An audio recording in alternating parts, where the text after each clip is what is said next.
Guys, nakagala naman tayo guys. Dito tayo sa part ng cornice pa rin to guys. Tingnan nyo yung mga building dito guys, mga nasa paligid nya guys. Ang gaganda. Ayan guys, oh. Yan ang part of cornice guys. At doon banda guys, pupunta tayo doon sa tabing dagat guys. Samahan nyo ako guys at tatabi tayo mamaya dyan. At kukunan ko muna yung video dito sa kalsada guys, sa tabi ng mga building. Ayan guys, oh, ang ganda, dumidilim na at napadaan kami dito. Ayan na guys, nandito na tayo sa mga fountain. Ayan guys, oh, kitang kita nyo naman yung mga kagandahan ng fountain guys. Ayan, oh, ang ganda.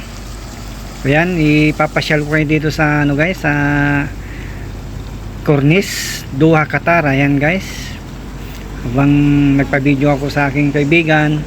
Ayan guys, maluwag tong guys, cornice. Marami nang napasyal dito guys, at ito napasyal naman ko dito sa bahaging cornice uli guys.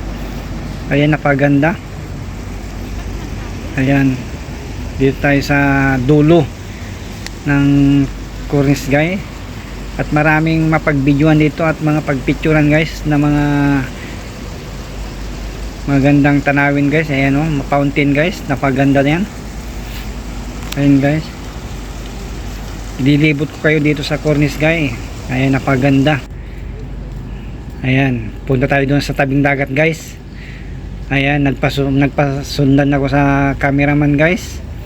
Ayan, punta tayo doon sa tabing dagat. Ayan guys, pumunta ako doon, umakyat. Ayan, nakita nyo mga nasa building guys, oh, ang ganda. Ayan guys, ayan, napagandang tanawin, mag-relax guys. Napakaganda, marirelax ka dito at maaliw ka guys. Kahit pagod ka, mawawala yung pagod mo guys sa kalilibot dito guys. Ayan guys, napaganda. Ayan, may ano bang tawag dyan, parang mga tubig guys, oh, alon-alon. Ayan, tingnan nyo, may mga bangka guys, oh, nakabang guys. Kung pwede ka rin sumakay dyan, real lang isang tao, 30 minutes ikot guys. Ayan guys, oh, ayan ang kabuuan dito guys sa cornice Doha, Qatar. Ayan guys, oh, ayan, ang gandang mag-relax guys, oh. Ayan, oh, may fountain na malaki guys.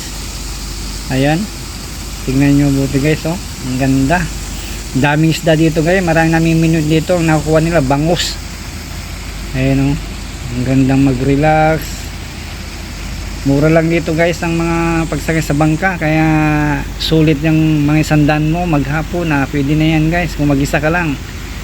Ayan, may pagkain ka na dyan sa mga restaurant. Ayan guys, oh, sinusum ko yung mga building dito guys. Ang ganda paggabi, gandang tanawin. Ayun yung guys, oh, ayun yung suk, ayun dun yung kabayan, doon yung building na yung dilaw.